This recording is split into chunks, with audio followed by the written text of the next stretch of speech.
Hello, everyone. Welcome to Slamfire Radio. This is episode 611 for June 25th. I'm one of your hosts, Adriel. I'm another host, Kyle. And I'm another host, Dustin. Looks like Kyle's on the road. Tony's technically on the road right now, too. Yeah, he's actually on the road. Yeah, on the road. Yeah. I just got back from the road. Oh, there we go. Dustin, why don't we start off with you? What have you been doing this last little while in guns? Gosh, yeah, it's been a couple weeks since I've been on. And embarrassingly, I haven't done like a ton. I was just filling in those fields. I was in the land of the free for a little better than a week for vacation. Interestingly, not a shot was fired. But something really cool that happened while I was away.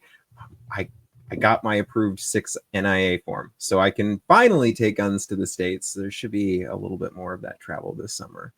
But yeah, I think since I've been on, I think I went shooting once. I definitely did some gun cleaning because I cleaned up the workshop last weekend and I cleaned a couple of guns. And honestly, that's about it. I've been working quite a bit. I've been doing a lot of prop building, so it's been sucking a lot of my time and focus. What about you, Kyle? Well, I picked up some mounts for my PCC for RMR to pick rail. So I had a cheap 45. Buddy had a cheap picked RMR, so put Fusion on primary. And yeah, gun store had a low mount Trigicon mount, so I was able to put that on the 45 for the Atom. And so I had that in. My PCC sucks. I was ready to sell it that night. But I decided to clean it. And it needed a cleaning, and it helped. But I'll get more into... I'm still kind of... Is this the new one, or is this... No, I just the only one I've had. Okay.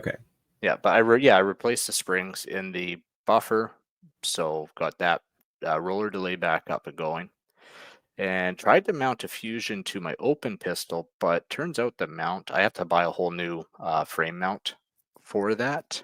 So that still got the Romeo 3. For some reason, I thought they had the same footprint, but they don't. So, and then shot a local match on Saturday. Decided to shoot 2 guns, so I shot my limited pistol and my PCC, thinking,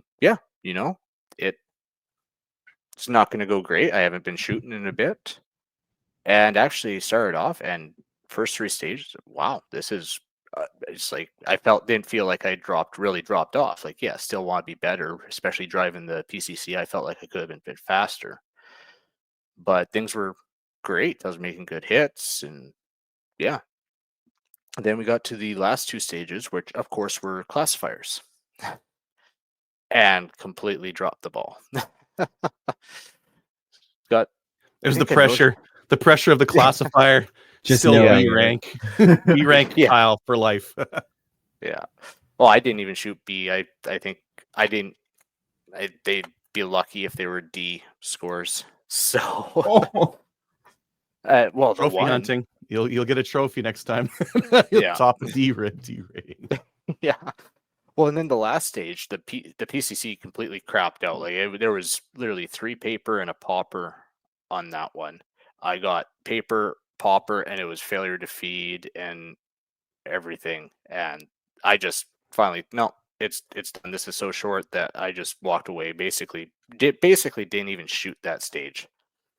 My score on that stage was last place. So that, and yeah, I figured, any chance of the match was done. But in the end, I ended up pulling out overall first with my PCC, and then overall third with my my pistol shooting minor. Pretty good. So I was actually ended up being pretty happy with that, especially how the last 2 stages went for me. Yeah, I mean, those are... I would be happy to have those, so that's not bad. Yeah, but like, I think basically that PCC needs to be spick and span clean to just run, because because it just started messing. It was ran great up until the last stage. It was still like if anything, gotta get a stronger buffer spring because it would chamber the rounds, but by the first stage, well, of course, was unloaded start. So that I cost a few seconds on that one. I think I had a 9th place overall finish on that stage. But once I got going, it went good. So I definitely need a stronger buffer spring in there, and that might help alleviate, but didn't have issues extracting the last round because before, like I'd done shooting, unload, show, clear, I'd have to basically hammer that because the case would actually get stuck in the chamber. But whatever I did in my cleaning, obviously cleaned that out because I didn't have to deal with that all match. And yeah, and it was dirty. Like PCCs, they definitely got to be clean. But I'm still kind of on the fence on whether I'm going to keep that or just actively look to get rid of it because I don't know how much messing around I want to do. Yeah, if it's not, just reliably functional, is that the right one for you? I don't know. Yeah, like I don't know. We'll see. But yeah, I actually one of the stages was able to use the offset because it was basically a strong hand weak hand stage. And actually, it would still take some practice, but it worked out pretty good. Basically, just going to my left shoulder and using my offset dot, picking it up with my offset dot, actually worked out pretty good. Huh. So I was messing around with it on the Friday night, just trying that out. And in the match, like you still got to shoulder it in the right position, practice getting it there, but it's a lot better than trying to pick up something, try and hold it straight and pick it up on the straight vertical dot. No, that makes sense. So yeah, but yeah, other than that, that's pretty much it for me. I am on the road. I'm up in North Dakota right now, so Lovely. so yeah. But let's move on. Tony, what did you end up doing? I didn't do much. I was preparing for the Rimfire Madness happening this weekend. As Kyle has pointed out, I still haven't removed the barrel clamp. I should do that tonight. For the New Age shotgun competition protocols, you should not have a barrel clamp. This came from the factory like this. I just didn't touch it. Cleaned the A22. Had to modify some files for A22 mag pouches. Those, after they're all modded and done and published on Thingiverse, will be public on our Discord server, of course. And, right.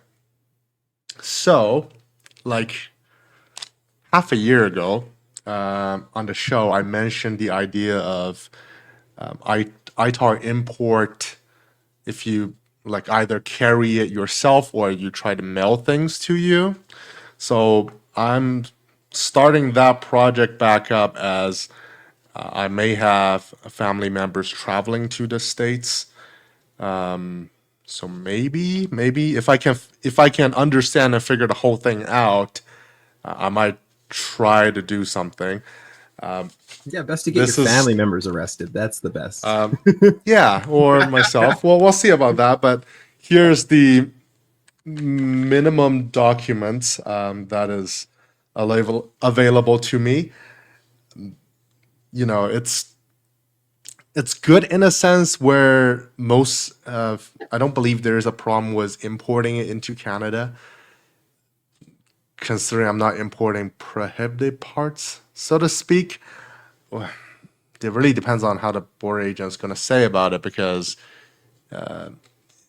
if I'm building a SPI LPC, am I bringing in SPI LPC parts, or am I bringing in scary AR parts for auto? It shouldn't actually matter. Like, there are no prohibited parts. They're just gun parts. Like, the only list of like prohibited parts is like the AR. Would AR uppers? Could be a prohibited part. So suppressors and mags and that kind of thing. Yeah. Yeah, I mean, beyond that's true. Stop in barrels too. Are they yeah, well, yeah, I've heard that they're stopping barrels, but So, but yeah, so the research is still a little early. We're going to give a shout out to Richard, listener, who provided me a lot of the links to things. But my preliminary results are things have changed in the year 2020. And I'm thinking maybe that's why we don't have big discussion about it yet, because those years kind of hid themselves from the public view. And it may or may not be simpler than it was before. I'm just going to leave it at that for now. And hopefully we'll have a main topic on that. I wouldn't say this is the Slamfire way of telling us how to do it. I would say, here is Tony's research on it. Here are all the sources so you can go check it and you can make a decision for yourself. That kind of thing. So yeah, getting ready to go camp with Adriel. That'll be fun. And it won't be as muddy this time, well, hopefully. We don't know if it's going to rain a lot. But yeah, excited to shoot my first 3 multi-gun match. there you go. So I might do a report on that. Stay tuned. Who hasn't gone yet? I haven't gone yet. All right, let's go to Adriel next. Let's see. I went to the range. I shot the guns. You just saw me cleaning. Shot this Tokarev. I had a friend of mine out who hadn't shot one of those before, or muzzleloader. So I had the muzzleloader out as well. Sounds like you're cleaning it way too late. Corrosive ammo. Yeah, exactly. Yeah. Problem. Yeah. Now I shot non-corrosive afterwards, so the only bit that I saw that had a little bit of like brown tint on it was just a tip at the muzzle there. That's just a little surface rust. That's all right. I always wanted, but these things are so restricted in China. I always wanted like genuine Chinese field manual for the Type 56 rifle, the Type 54 pistol, and those things, because I can understand it and I can do the Canadian and the US firearm community a favor by translating them, but just the fact they're not very available publicly, which is unfortunate. I want to know, like, does that tell you every time after you shoot it you need to clean it? I bet it doesn't say that. I bet it does. Yeah. They're militaristic about making their people clean the guns, because otherwise they get dirty and rusty, and imagine all the Chinese, all the Chinese ammo would have been corrosive. Yeah. Right, but maybe they just didn't care that much. I don't know. Maybe. 8 million produced SKSs alone in China. It's quite a few. Did you say 8 or 80? 8. Oh, 8. That's still a lot.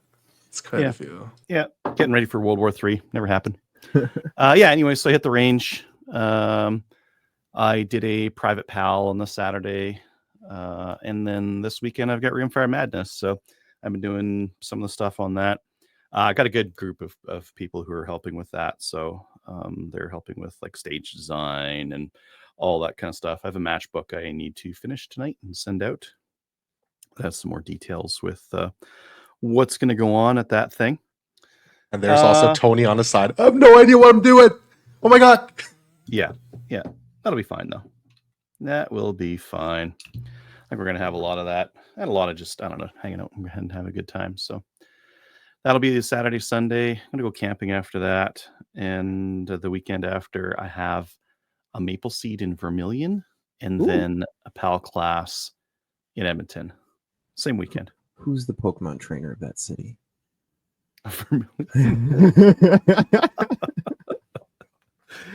I wouldn't know. Not a clue. Oh, wait. No, I bought some stuff. I bought some stuff. I'll show it when it's in. I'll show it when it's here. That's fair.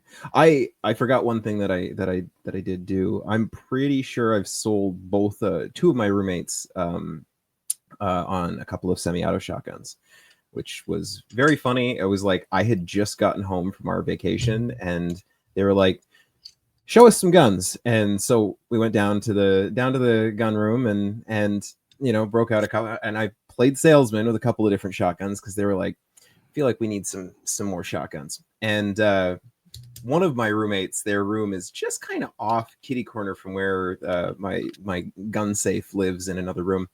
And so all of a sudden they hear just like just like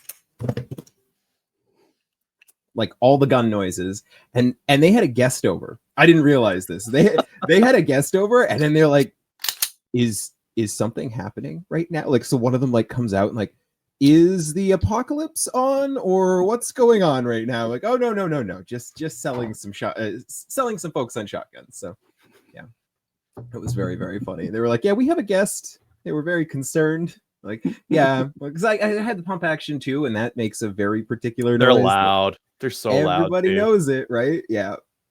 So that was just anecdotally funny. Something that happened. Of all the guns that I have at the PAL courses, the shotgun is by far the loudest. It's so loud. Yeah. Yep. Get into upcoming events. I got some maple seeds. They're up on the website. You know what I should do? I should make it so that we don't have a million maple seeds that are up there that have passed by. I should do that. I'm going to do that soonish here. It's a good idea. Yeah. I've got a PAL course coming up, not this weekend, but the weekend after in Edmonton, and then a bunch of other ones. There's one in Bonnyville coming up after that, and then I don't know. There'll be more. There's more in there. Find them at hggfirearmstraining.ca. Apex Rocky Mountain. Kyle, you want to talk about that one? I mean, we kind of talked about it last show, but yeah, that was kind of main topic. But yeah, July 12th to 13th, and I guess on the 11th they're going to have the basically train up day with the props. Good, fun PRS match if you're looking to get into it, or you're already doing it. Highly recommend, and it's in a beautiful area. So just go to apexoptics.co to get registered. And since I have the Maple Seed thing up, I'm going to talk about it. Havelock in New Brunswick, that's June 28th. Also on the 28th is Blue Ridge Sportsman's Club. July 5th is Vermilion. That one's sold out. July 5th is also going to be Sackville in New Brunswick. 6th is going to be Kamloops, BC. 12th is going to be Tabor in Alberta. Also on the 12th is going to be LTV in Ontario. 13th is going to be BSSA in Bonnyville. The 25th and 26th will be North Peace Rod and Gun at Fort St. John. And then July 28th will be Rancho del Sol in Gordondale, Alberta. And I think that's long enough. For Gordondale. Wow. For all the nerds that were wondering about Vermilion, it's Lieutenant Surge. Yeah. Gordondale. It's a big city, right? Metropolis. Oh yeah, absolutely. Yeah. Like on all the 2 maps. buildings, I think. But I hear they got some good shooters up there. At Ontario, they've got some Rifle Association stuff. Head over to OntarioRifleAssociation.ca for that. 3-gun matches, head over to 3gun.ca. I think I've got most of them on there. Tony, you want to talk about the news here? You got a couple that think you added. Yep. So a few good news stories coming out of Runkel's channel, Runkel of the Bailey. One of them is the recent case of the Ontario police or Toronto police specifically to let the gun owner who is trying to, I guess, defend his Lambo. Not the greatest idea in Canada, not gonna lie, but the police is like, yeah, just let them take the Lambo. It's fine. I think it's still a little early, but his interesting analysis is on the charges the police has laid so far, and that includes like using a firearm dangerously, for example. That's pretty standard stuff. I believe there is also charges for like using or possessing a prohibited device or prohibited firearm. So there's a little bit of speculation into if that may be a OIC firearm. It sounded like it was unauthorized possession because he was outside of his home with a newly prohibited firearm, right? Absolute BS. Yeah, so that was an interesting one. CCFR update. We are heading to the Supreme Court. We have submitted the files for that. So, we'll see if Supreme Court, as Rod has mentioned, if they will take our case or not. Okay, that was going to be my question: is if our Supreme Court works kind of the same as the states, where they basically have the option, oh, we're going to take it or not. I don't know. It's hard to Yeah, say. Yeah. I think in case if they don't take it, then maybe it will help their narrative for the 2035 gas vehicle ban. Yeah. So maybe they can also say, hey, these are prohibited devices now. You can't drive them. You can keep them, but you can't drive them. That Or not was, keep them. yeah, maybe they'll, I don't know, maybe they'll just crush them all. Yeah, that's also possible. That's just a ban on new vehicles, though. You get to keep your old vehicles in 20. Yeah, but Well, you well, don't right- know. right- That's right what they now, said. So Yeah, here's but then they ban the parts to fix the old vehicles. they don't need to- I mean, they can justify banning the vehicles. I mean, any vehicle that any like normal sized vehicle can definitely be used to kill as many people as possible in the shortest amount of time. Just look at Vancouver. Well, I just thought of something. We should ban electric vehicles. Ooh, They're very Just- fast. they're like a suppressor. You can't hear Yeah. them coming. yeah, you're right. Yeah, that is extra dangerous. Yeah. Mm, They have- very good point. No, They they have noisemakers on them. They make noise even when they're I think some of them you have the suppress Only button out- though. at low at low speed. Yeah, it's under like 6 miles an hour. You can't hear them. There's the news coming out of Argentina, of all places, Ah. where they're opening back, I believe, centerfire semi-auto ownership to regular civilians. So that's kind of interesting. I read slightly into the article that apparently the current leader of Argentina ran on that as the platform, which is a little crazy to me. He ran on an extreme libertarian platform. He's an economist, a very libertarian economist. That Their GDP is also up 5%. Why couldn't our pretty economists be cool. Lord, I see what you've done for other people.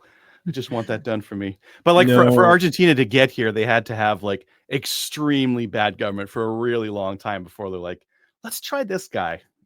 Oh wait, it worked. Maybe we'll get more people like that. I more see leaders like Dustin that. is talking about Castle Law Yeah, coming to Ontario. Let me handle these ones. 'cause Sounds good. Yeah, so obviously, for anybody that didn't hear, of all people, Doug Ford talking about how we need Castle Law. You know why though, right? Oh yeah, because they tried to steal his car and that pissed him off, which is hilarious. Oh Wait, yeah, what? the same thing that happened with the Lambo. Some idiots rolled up on Doug Ford's house because and tried to steal his car, but his house is protected by police. So they and I don't know if they caught the folks or not, but then all of a sudden Doug Ford was just right pissed off, and it was at the same time that the Lambo car happened, where that was like. Originally, when the Lambo thing happened and the thief tried to stop him and then he got arrested after he shot the gun, Doug Ford's like, well, I mean, you shouldn't really be shooting a gun up in the air, but like, we need some kind of castle law. Like you should be able to, like, we got to start a GoFundMe for this guy. And like, I got to start a fundraiser and for his legal fees. And he kind of walked a little bit of it back. But yeah, he all of a sudden talking about needing castle law, which is a real divergence from what his stance was like a year ago. And it's real funny how the powers that be all of a sudden change their tune when things happen to them. I just thought that was funny. And then I don't know if anybody saw recently. It's come out that the Liberal government spent about $100,000 on I think it was Ips. Oh, I can't remember. I can't remember which polling firm or which firm it was. What's one of the big ones? One of the big ones. Ecos or Ecos. I think it was Ecos. I'm bouncing back and forth between Ipsos and Ecos, but I think it was Ecos. But anyway, the Liberal government during the election paid just about $100,000 to, I believe, Ecos. to investigate how like the legal gun owners would feel about the firearms confiscation, and surprise, they came back that there'd be a large It would be a largely unpopular thing. Basically, they found that gun owners, I should really pull it up, but that gun owners were unlikely to trust the government to implement the program. And they found that there was a likelihood of like 79% what's the word? Non-compliance. Non-compliance. Thank you. I really shouldn't just put the part. I was just writing it frantically. But anyway, likely to be a 79% non-compliance. I think that's low.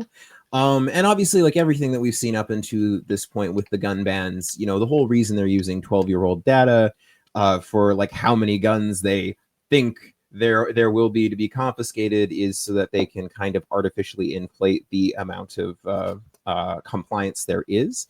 But yeah, surprise. They know that it is unlikely to be a successful thing. Oh, there. Thank you.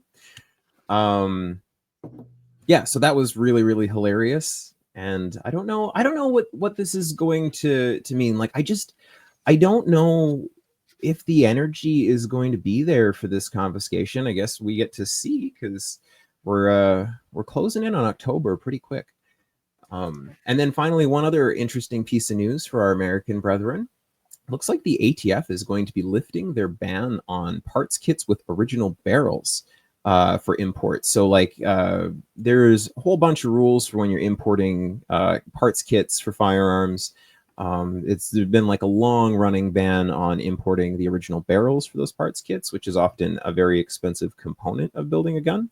And that's going to open up a whole bunch of new parts kits imports for y'all in the future. So for all of our American friends, I'm very happy for you all. And that's a bit of good news. It's a big one. Yeah, it was a big piece of news. All the AKs. Yeah, the AKs especially. But there's also, especially when it goes along with another bit of news that we didn't mention last week, because it's U.S. Yeah, but the Short Act did get added to the big beautiful bill. So not only is it suppressors, it's now SBRs, SBSs. Yep.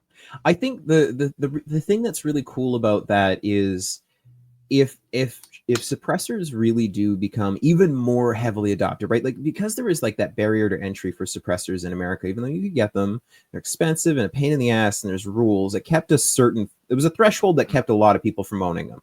If you have a lot of people owning that device, you normalize it, and that makes it more of a justifiable thing here in the future, right? And Rod Giltaca from the CCFR was talking.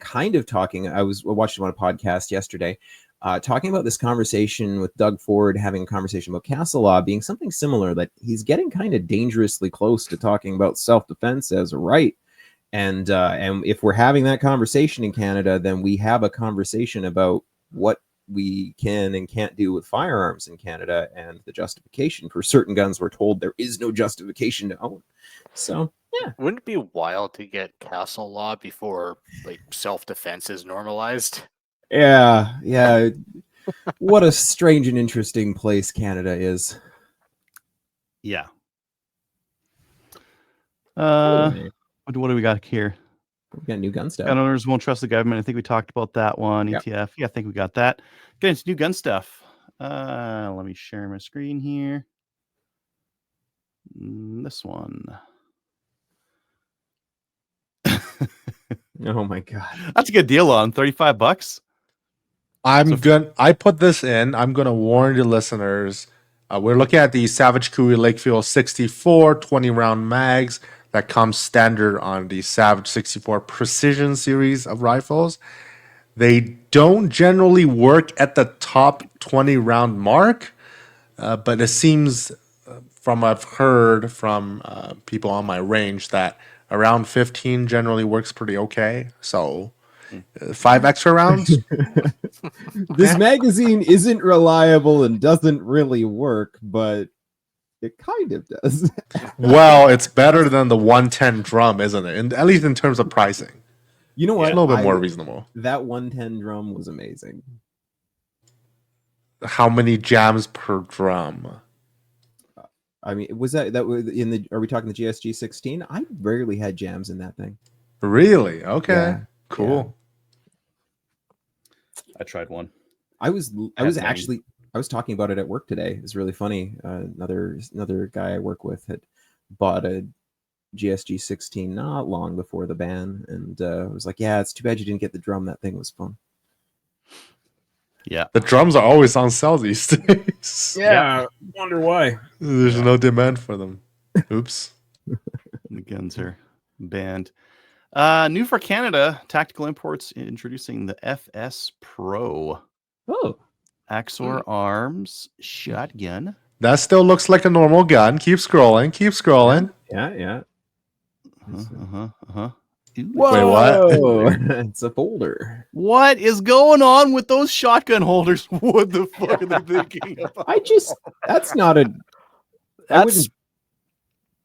Remove them. Get Yep. that nonsense out of there. I do not like. Oh, No, the can one you, on the like, side, fantastic. I love it. These are like Yeah, no. I don't understand. Well, They 'cause need you're- the okay, Mossberg speed stock. Let's say That you're one holds holding it up. better. Let's say Yeah. you move it down past your body or something like that. You're going to Now you're swipe reaching those back. rounds off. And if those rounds aren't on there, they're just going to catch on your clothes and stuff. Yeah, and 100%. Everything about that's wrong. Oh, I have a devil's advocate argument for it. You're not supposed to have them when you're using it, but you have it when it's folded up. So you have 2 shots on the gun, ready to go. So you unfold it and then you load them right away. That's For ducks and geese, right? That's why you have Sure. 3. Well, 3 is max for waterfowl, so that's all you need. This thing would hold more. yes, Yeah. lots more. Those clips are the dumbest thing. No, they just make me mad. Yep. I don't mind a cheek Cheek riser. riser. I don't Cheek know riser. that- Okay, so I guess if you're going to run a red dot, yes, a cheek riser is a good idea. It looks inexpensive, but I like it. I like the fact that it folds in half. That's cool. Yeah. I don't want things that fold is in this- half. I'm sorry. It's semi or Yeah. Looks like it. It's a Yes. I break want it. action semi-automatic. You should buy. it's a Actually, no. semi-auto folder. Yeah. You are not the right person to ask. Like Dave from Foothills Firearm Training should get one It's of only these. and- $5.99. Okay, that's Oh, now someone's that getting becomes one. interesting, right? Yeah, I do want to. You know what, Adriel? Can you buy it and just do like a burn down test? Like, can you just make it shoot until it stops functioning? Are you gonna fund my crates of ammo? Sounds like an expensive proposition. I will drive up Or there, hand not. deliver ammo, and camp, and we're gonna go destroy that gun. I'm in. I mean, I like the coloring. I do too. Yeah. Yeah, it's And actually even got a the- good look to it. The, heat vent shield. rib on the top there, the heat Yeah. shield. Yeah. Yeah, Yeah. heat shield. I could, Ooh, take Kyle it, you- approved. No barrel clamp. Mhm. No, I did. I actually. I did mean, you're that. not gonna be able to do That's- any port work to that, but No. No, there's gonna be nothing left of the receiver if you do. Yeah. I mean, No, that's- and you it's cool. for The 600 latch bucks. there must be a latch yeah. on the top, right? Yeah. There must be a latch on the top to close it up. Honestly, like for 600 bucks as a like throw it in the back of the truck when you're gonna go camping gun, that's actually. Yeah, what is that? We have the right barrel? thing for you later. Dustin, just wait. Oh really? Oh. Length folded is 26 inches. I inches. might be able to fit that in my motorbike. That's a 20-inch barrel on there. 20-inch. Okay. This Okay. is gonna be his new Buy it. grouse gun. Buy it. Do the review. It's a semi. Like my current grouse gun is either a folding 410 or a folding 12 gauge. They both fit, but that one would fit, and this one's semi-auto. I don't really. And need then to you shoot can- grouse semi-auto though. Well, what if you see a bear? You gotta kill it. Yeah, you gotta kill it dead. Yeah. I'll just die. Do 2 quad loads? Well, if you do buy it, let us know. Let us know how it runs. Sounds good. Yeah. Northern Elite Firearms have some Pedersoli? Pedo. We're just gonna call them pedo guns. No, maybe not. No. The Italian people are gonna be so mad. Okay, Peter file guns. No, and Peter stole. Yeah. and we're that might have already made it taken off. worse. Yeah, that's YouTube will delete us for that. I didn't say any of the naughty words. I don't think. Well, That actually, is close enough to the naughty word. we'll find out. Yeah. Anyways, they got some Divide. lever guns in 30-30, right around $2,000 or more. 35. What's special about it? I don't I know, saw it's man. always just called a Pedasoli. I don't think it was divide, like the David part, the divide part. I've that- never seen the David part on there. No. I So I love gotta how know, like, sorry, go the ahead. synthetic stock is more expensive than the wood stock. I was just gonna comment on that. Like, Maybe they have to tap the forehand for the Picatinny rail. That's why it's more expensive. Well, that one's Yeah, got it an costs $1,000 octagonal to do barrel that. on it. This one's octagonal. That barrel. That one's round. This one's round down here. I don't see why like the brown Cerakote and the synthetic stock is that much more. So are these just the lack of freedom prices? Like, are lever guns costing this because we live somewhere that, you know? No. They're just No, expensive they're just everywhere now. expensive. Yeah, I think they're Just ask expensive Kyle. everywhere. It's like I think lots of people say it's because of the Yellowstone film. Oh yeah, TV I can show. understand that. Yeah, the whole cowboy thing. Yeah, I get it. So The better reason is that everyone who had a lever for the longest time were upgrading to bolt action rifles. Right. So the used market had a ton of them and there was no demand for them. So people stopped making them. And the only Right. people who were left over were people who are making them for a lot of money. You think about Mossberg with their 464, which when they came out, like it was a very inexpensive $500. gun, Yeah. but it couldn't compete with the used market. Yeah. Now, slowly, people started buying those things up. Everyone got their bolt action hunting rifle and they started buying back those levers. And now the demand is really high, but there's no one like making them for cheap. So Right. that's why, who do we have making them right now? Rossi Ross- Heritage in Group. Brazil are Brazil. $1,000 Yeah. plus. Yeah.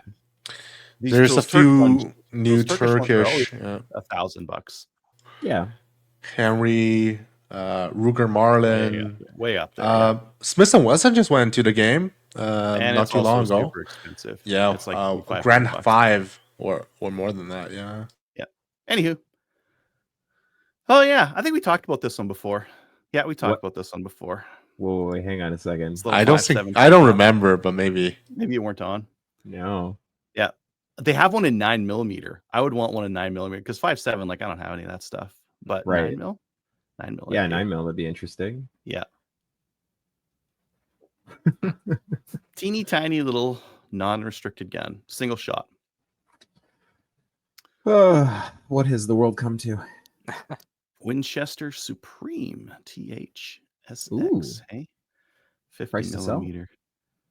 That looks kind of similar to the one This I is have. in the States for now, though. Yeah. That looks like. It's I wonder what the only, specs are here. only 3K USD. Yeah. Display resolution 1280 by 720. Yeah. 50 millimeter. Hey, mine comes with a 50 millimeter lens too. Rebranded, eh? Maybe It is a Winchester, though. So Winchester I don't know if rebrands everything though. That's They true. don't, You they know, don't make anything. All That's their like stuff one of the is first names you think of in thermals. Winchester. Yeah, that's Really? that's where my head goes when I hear Winchester. That's all the tier 1 operators use. Yeah, true. Winchester ARs, Hmm. Winchester thermals, Winchester red dots. Anyways, let's keep going here. Rangeview Sports has some Rock Island Armory TM22 feathers. There was a time when these things were going for $200 US. I don't know why they're so expensive right now. Because it on sale. looks cool. Looks I don't know. looks like it's ready to be banned. Looks Yeah. like something. Yeah. I Looks don't know. like assault style. What's the term? Assault style weapon. Sure, let's go with that. I don't know. This looks like kind of like if you squint your eyes, it kind of looks like an AR. But then I bet you when you pick one up, you're like, ah. Yep. I'm going without even picking it up. So. Yeah. Oh, I already did the Persolis. That's our new gun stuff. Why don't we get into the main topic? Let's do it. And for the main topic, I wanted to talk about gun cleaning, and it's for a selfish reason because I'm developing a course on it, and I want some feedback, and I want to steal your guys' best ideas and put them into the course. Cool. Yeah, cool. Love it. I will start with a little presentation, and then you guys can tell me what. Okay, so for the presentation, I don't want to like make it in depth. I just want to cover the basic stuff, and then get to the gun cleaning. I want to make this course like 2 hours, and most of it, I want people cleaning their own guns. The goal from this would be, there's a lot of like, I actually got this idea from people who are doing the PAL course, being like, hey, I got these old guns, and they're really like, who do I pay to like clean these things? And it's like, well, you could pay a gunsmith. I don't know what like $100 a gun, something like that. or I could show you how to do it. So that's the whole idea here. Is I want to be able to show people how to do basic cleaning on their guns, not detailed strip, just like field cleaning. You take the bolt out, you scrub the bolt, that kind of thing, get it back up and running. So without all that that prep there behind, oh, I can go full screen. Wow, Ooh. ooh, look at that. Oh, and I can do a slideshow and everything. I'm going to give you guys the shorter version of this. It's like no ammo in class. We might use some dummies and that kind of thing, but I'm going to shake people down and whatnot to make sure that they don't have any ammo, because there will be their guns in the class and they're not going to be disabled. So I need to maintain some sort of safety, right? And you can't really maintain safe directions when you're cleaning guns. They're going to be pointing at you or the person next to them or whatever. So there's no way around this. There is no way around this. You have to be able to move those guns around to clean them. Keep them cased. So for this first presentation bit, everyone's guns just stay cased away. I don't want them messing around with it. I want them just listening. Keep your work area tidy. I'm going to put newspapers out, mini trash bins. So I was watching the MDT video on their cleaning, and he puts a little trash bin and we pokes the patch through the gun barrel and just drops straight into the trash can. It's like, oh, if I got little ones and I put them on like everyone's desk, they could just push through the patches and put them straight into the mini trash bins. And then, the lead shavings and powder and all that kind of stuff can just fall into a trash bin. I don't have to deal with it, right? At the end of this presentation, I'll just inspect like all the guns, make sure that that they're unloaded, and that they don't have any ammunition in their cases or anything like that. Background, framing it, why clean the gun, prevent rust and jams and all that kind of stuff. That's a real bolt. I love the picture. Restore accuracy. If, it's bad. What's that? It'll buff out. It's fine. It'll buff out. Yeah, it did. Yeah, looks good. It looks good now.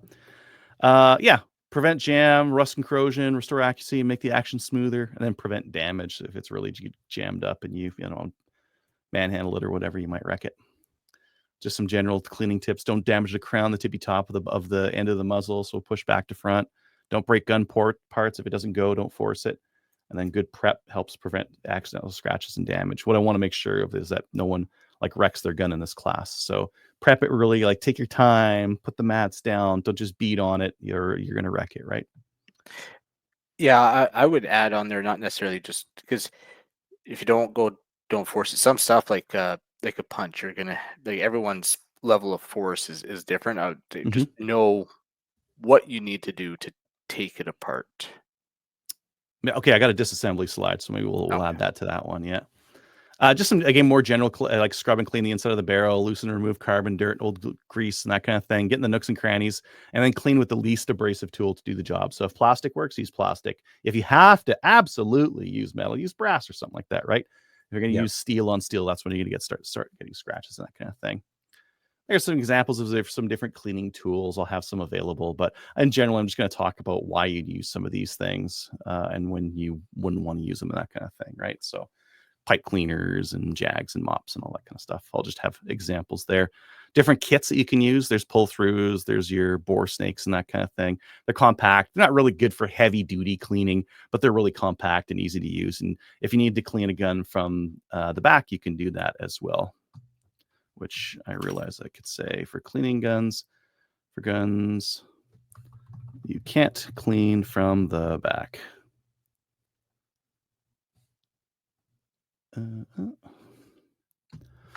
And then you got your rod-based ones. These are better for heavy-duty cleaning, and these are best for ones that can be cleaned from the back. Some different solvents and oils. I'm mainly just going to like riff on this. CLPs, greases, carbon solvents, and the different solvents you can get out there. I have all of those ones that are available on the screen there. Carbon, copper, lead, and powder. At least purport to do that. Right.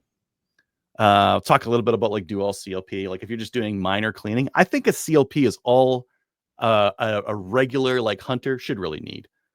They're not going to need to do like carbon remover. They're not going to need to use carbon like or copper remover or any of that kind of stuff.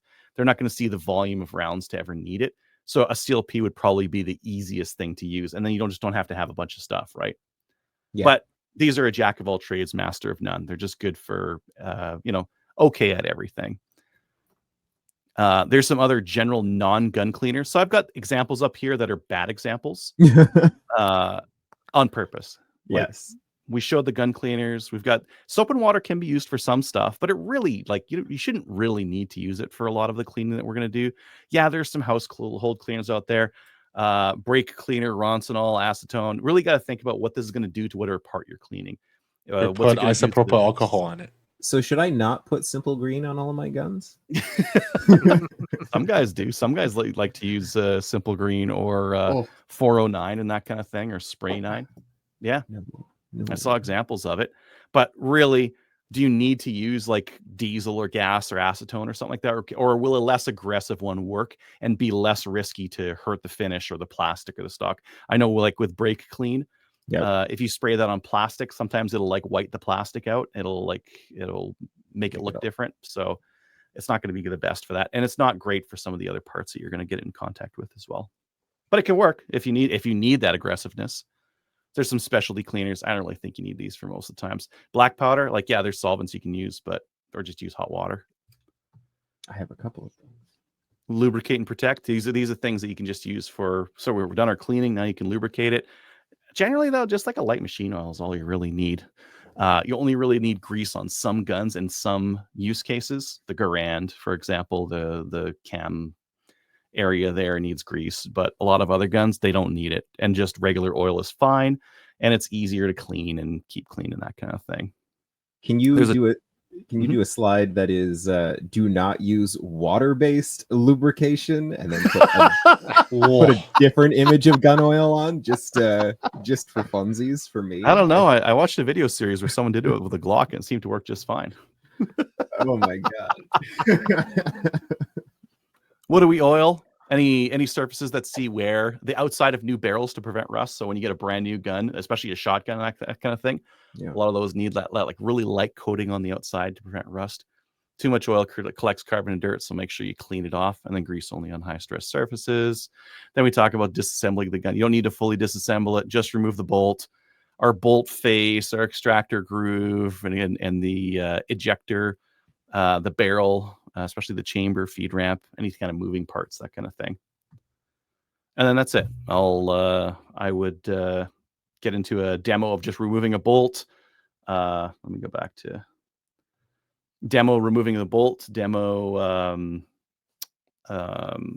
scrubbing, like putting a couple patches and brush and patches through. And that's it. I would put an emphasis on, if you can, always clean the gun from the chamber end to the same direction where the bullet is going. That I didn't. Yeah. Maybe it's a personal note, because that I didn't pick up at the very first. I don't think I wrecked my first rifle by doing that, but like that's a thing now I put an emphasis on. Like all the friends that who new guns, like if you can, like here's how you take the bolt out. It's easier that way. Second, you can't wreck things that way. So yeah. Okay, yeah, I just added that. Clean from the back of the barrel to the front. Anything else you guys would add? I mean, I clean so meticulously. You've definitely gone, you covered all the bases for me. Like, I don't know. I go crazier than that every time I start cleaning a gun. The one thing I would say, when you're like, would you maybe touch on? You kind of did with like oiling the barrel, but like when I'm gonna put a gun away for a bit, I do like to just give it just a little light dusting of oil on a like a microfiber, just to fog it. Like that might be something to talk about. What do we oil if we're storing a gun for long term? The whole thing. Yep. Buy stocks in Cosmoline. No. You can get spray Cosmoline from Amazon. Yeah. I have some. Wait, really? Yeah. Oh, you should send me the link to that. Okay. Yep. Yeah. Remind me after the show. But the reason why I like Ballistol is if I am not touching a gun for a while, I spray it the heck down. Ballistol is not very good. Like it congeals and it gets kind of like a jelly if you overspray. But on a gun that I'm storing for long term, I don't really care about. That's fine if it does that, right? Yeah. And that'll just let it stay protected for longer. What's all that PVC pipe you have down there? Plastic bags. Oh, Dustin, me no, unrelated to PVC pipe, but remind me to talk to you after the show. I got something I got to talk about. Okay. Since you brought up Ballistol, I want to talk about. This is always a fear of mine, but Ballistol kind of solved it. Is how safe your oil is for your wood stocks. Yes, So actually. Ballistol is very good for that because it was designed to be like the original CLP, and it kind of is that. I found it to be quite good on wood. I guess maybe talk about how to clean the wood stocks too. I know it's not as common these days, but I was kind of very scared. Was my first Henry lever gun because it had wood stock on it. I was like, Also, what do I do now? I can't just like put isopropyl alcohol on it. So that's the thing. Also, ballast stock come with not spray bottles. So that's I found I use them on a rag more than I do use them as a spray. So I do I both. spray onto the rag most of the time. Maybe if you wanted to again touch on for your lube selection, just thinking about temperature again. It's Canada, certain lube going to be a little bit more like it just comes down to like read what you're buying and think about the application, right? Maybe don't use frog lube on something if you're going to be out in -30. Good point. I mean, like you guys just saw me prep my guns for a match this weekend. I ran the bore snake through 2 times, or maybe 3 times, and then I scrubbed the action without disassembling the gun at all. And I put a little bit of grease and a little bit of oil on the rails. So by my standards, you didn't clean it. yeah, no. For sure the bolt is coming out. I shoot too much PCC. The bolt is coming out. For sure. Well, on a 22, that's a pain in the ass. Your A22 is an A22 is good for that. That's why I like the A22 for that. Yeah, that's why I want a top opening 1022. I'm gonna take the bolt out every time. That would be nice. Kyle, you had some comments to add on? Yeah, more on the tools. Make sure that whatever tool you are buying, like whether the pick or scraper, is of a softer metal than your firearm and what you're going to be cleaning, and be really careful about gouging and whatnot. Yeah, there's actually polymer picks, so I might bring some of those, some like plastic or metal. Yep. Yeah, that's what I use. I use metal. I don't have time to use plastic. Yeah, metal ones, but just extremely careful. Like not mechanics picks, but like actual dental picks. I have some of those too, but like 95% of the time, my polymer. Every once in a while, there'll be something that's really on there. I'm like, okay, we'll use metal, but if I'm really scraping, I pick up one of the brass little scrapers that come with most cleaning kits. Yeah, I like my dental pick is what I use most of the time because well, even with 22s, like the barrel face gets a bunch of crud on it eventually, and that will cause the bolt. It won't let the bolt go all the way home at some point. So to scrape that stuff off, I don't want to get it done. I use the metal one on it, and I just scrape it off. That's fair. That's because I'm lazy. Another 2 things I want to brought up is first YouTube University. So if off a particular gun, you want to, especially more older, more complicated guns, you want to search on YouTube. The Hunting Gear guy I've heard is a very good source on that. Yeah, I love watching that guy. Yeah. There's also Gun Academy by the Pew Pew Life, I think. Brownells have some too. Brownells has tons. So it depends on your make and model. You want to at least get a. It's easier this way, so you learn it before you start, so you don't lose parts, springs eject. So maybe also when you're like taking springy parts apart, maybe you want to cover it a little bit.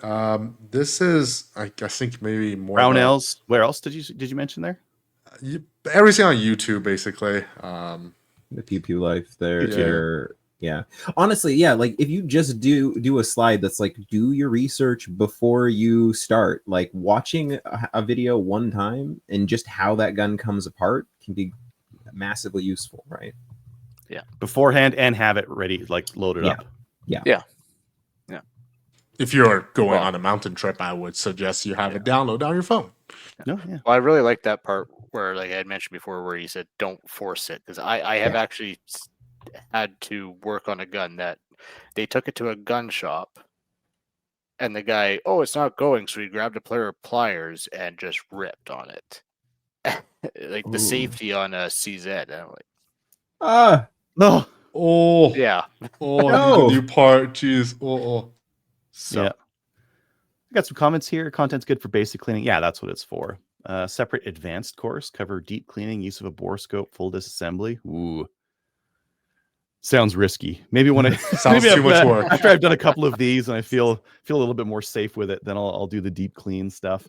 The thing I don't want to do is have someone like, there's a couple of lever Bring a really actions weird where gun.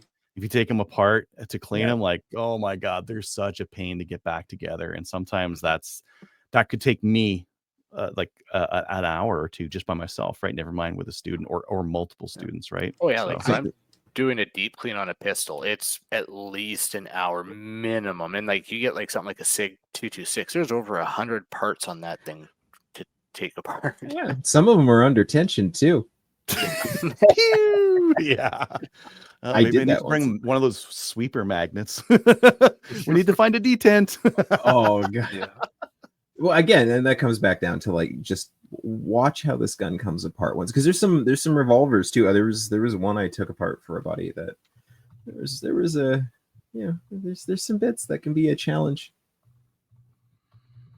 Yeah, but no, like that, it feels like you've got it all covered. Another thing is, I think that was exclusively me problem because my first gun was a shotgun. They might want to have a bench block and they might want to have a punch just So to I'll take the trigger I'll be group out. providing all that stuff. So- I'm gonna give them 2x4s wrapped in carpet with holes in them. Oh, That'll be their bench blocks, because I'm not buying a bunch of those avid, real avid ones. So I'm just You gonna can also get some print them. 2x4s. I could, Ooh, yeah. Is but at the end of the day, I could take the 2x4 and drill a hole in it, and it's also done. That's like 3D printing, but faster. Yeah. it's more well, durable. it's not 3D printing because you're removing 3D so removing from 3D, the wood. yeah. It's just Natural. manual routing, right? It's wood milling. So. It's a removative Subtractive process. Yeah, subtractive process. Yeah. Oh god. Yeah. So I've also been adding like the stuff that I'd take to this thing. It's like giveaways. Everyone gets a pair of gloves and that kind of thing. Cheap toothbrush. I'm gonna bring. Everyone gets a toothbrush at the end of the day that is going to be not for teeth, Yeah. but Highlight, Ballastol? don't use it for your teeth. yeah, I can get cans of Ballastol for $10. It's Yeah, a small that's can. great. It's this one, right? Yep. I think that'll be fine, because then at Oh, the end yeah. of the day, they have a skin safe. I know Ballastol is not the best lubricant, and it's definitely not the best cleaner. But it's really safe. But it's very safe, yeah. And I think that's like I don't know. You can't hurt yourself with it. You can't really hurt the gun with it. So I like that that's a very safe option. Oh, one thing that just I don't know. This is me and Mr. PPE, but recommending some safety glasses. I don't Sure. know. They can bring their own. They're gonna have it. They're gonna Bring yeah, their just shooting as glasses. a like recommended kit, maybe. I don't know. I just a lot of the time when I'm playing with solvents and stuff, I actually like to have safety glasses on, because you only got that one set of eyes. They only give you the one set. I never wear safety glasses when I clean a gun. Yeah, well, some of us are cooler than others, huh? Like, I don't either, but yeah, I do well, wear. But we have regular glasses. So. Yeah. Everyone gets a bore light, one of those little J-bore lights that you get. Yeah, those are great. Yeah, and then you can take a look and see if the inside of the barrel's clean or not, right? Yeah. Some consumables I'll have: paper towel, patches, newspaper, microfiber towels, pipe cleaners, all that kind of stuff. I know And you then- were gonna. Oh, Mhm. sorry. Just when you're recommending newspaper for this, but just a thought for folks, if they're gonna clean guns more often, maybe recommending like a towel. I have a gun cleaning towel that I like to set down just because it's a little extra barrier against anything hard. Just a thought, I don't know. I personally use like a big gun cleaning mat. Yeah, a big mat. Yeah. Just because it's easier to clean at the end of the day. Right.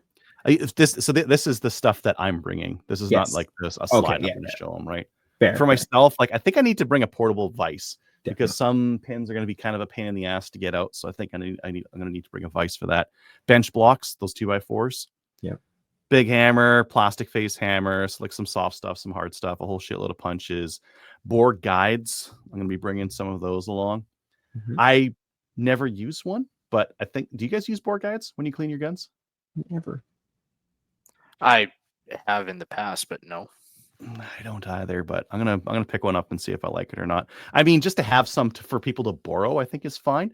I could say like you don't really need this, but it's a good idea if you want to like keep the inside of your action clean or whatever. Cleaning rods, yeah, I'll bring a whole heck ton of those. Drill, that's in case we get someone with a really leaded or plasticed up shotgun barrel, so Yep. they can give like actually clean that thing. Because if they just do the back to front, unscrew the thing, screw it back over here, back to front, they'll never clean those shotgun barrels out. It'll take Nope. forever. Some spray oils, oil with a needle dispenser. That's for like getting in the little nooks and crannies where you don't want overspray. Some cold blue, I think, would be really nice if anyone like marks up their gun. Just be like, okay, don't worry about it. Oh, it disappeared. There, you don't have to look at it again. It's not a very good finish. Keep it oiled. But at least it'll fix some of the boo-boos. Yep. Air duster just for like some nooks and crannies again. I've got like a small one that's pretty high power, and then ultrasonic cleaner. I'm a maybe on this one. I don't know if I really even want Why? to have it as an option No. because okay, that bolt that I showed you at the start there, Mhm. getting on the inside of this thing, total pain in the dick. Just put it in the ultrasonic cleaner and wait 10 minutes and you're done. Fair. You gotta be careful with the ultrasonic cleaner, though. Well, because if you don't It'll wreck oil it some afterwards, finishes, and well, it won't wreck finishes on its own because it's just water. So I haven't found that it wrecks finishes on its it own. depends But on what you're putting it in there for. yes, for on liquid. with your cleaner, yeah. If you put it like I really like using, usually I just put pure metal parts in there, nothing else. I'll use gas or diesel or something like that, and boy, those eat the shit off of it. Like when you put that in the ultrasonic, I usually put it in a jar or something like that so it doesn't like foul up the cleaner, but that will get after it in a big way. I've never put gas in ultrasonic. That's No, I don't put it in the ultrasonic has water in it, but I'll take Right. the okay. the other sacrificial container, Yeah, put gas or diesel in it, put that in there, and then stick the whole container in the ultrasonic. The ultrasonic goes through the container and still gets at it. Right. That makes sense. And the gas or diesel or whatever horrible cleaner I have available at hand really helps speed along the process. I'm a very impatient man. Clearly. Well, you've also encountered some really bad, filthy guns. My God. It's caught cheap and secondhand. Or free. Yeah. Free. Neglected guns. Like I've seen some super dirty guns on set, right? Because like blanks are so dirty. It's like firing hundreds of rounds every time you pull the trigger, but it's not that bad. That bolt was horrifying.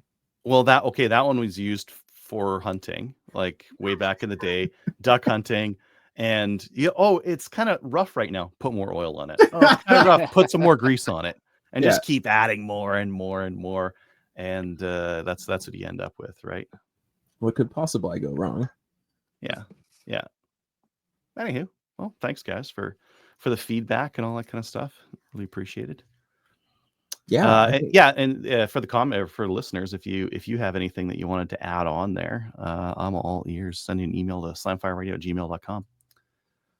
Coming on down here, listener feedback. Do we have any emails? I didn't just looking. No, we don't. Okay, cool. YouTube comments. Tony, you want to take those? You bet. I see Eddie doing a few comments here. Kyle, you have a cool boss. I wish I had one. As for tight group, subsonic 223 loads was only up to 5 grains in a case. He might need a wad or filler to keep the powder near the primer flash hole. Also, a subsonic 223 is pretty much subsonic 22 LR. He could shoot the Aguila Sniper Subsonic 60 grain round suppressed for almost the same effect. Hickok 45 showed something similar in videos many years ago. If you want to shoot a suppressed 22 cal in his AR, the CMMG 22 LR upper was the threaded barrel could be an option. Then he don't have to do any load development. Although the counter argument to you, Eddie, is he could load some 90 grain stuff, which is 50% heavier in 223. So there are some. Do you get a little bit more leeway? I want to say was just a little bit more target energy on target, I guess. Yeah, depending on what you're doing, right? If you want energy on target, great. If you want to cycle the gun, good luck. Tony, regarding the without warning break, I would think barrel tuner brakes are made for center fire rifles. It wouldn't make much sense to have a break on rimfires, although we know some people have done it.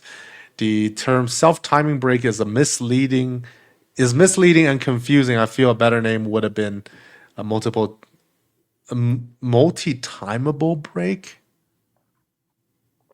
Okay. No, don't get the 300 RAM. It's obsolete. You should buy a 300 PRC or a 300 normal mag. You can't push me to get a normal mag. You need those so trendy hipster hotness, long, heavy for caliber, high BC bullets in a fast twist barrel to be cool. Even if you can only shoot up to 200 yards at your range. Yeah, exactly, 200 yards. If I'm moving up in that way, I might as well get a 330 Alapua. I would say that's just how I think about it, though. And the last comment from Eddie: you guys have talked about the Browning Maral on the show before, the MARAL, like maybe a couple of years ago, perhaps when it was introduced at a SHOT Show. It turns out to be a straight pull version of their BAR.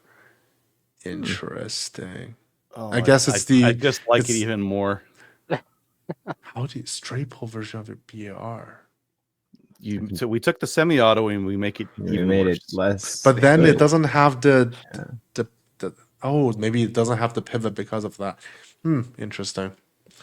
That's all the YouTube comments I get. I don't think I missed anything. Yep. Neat.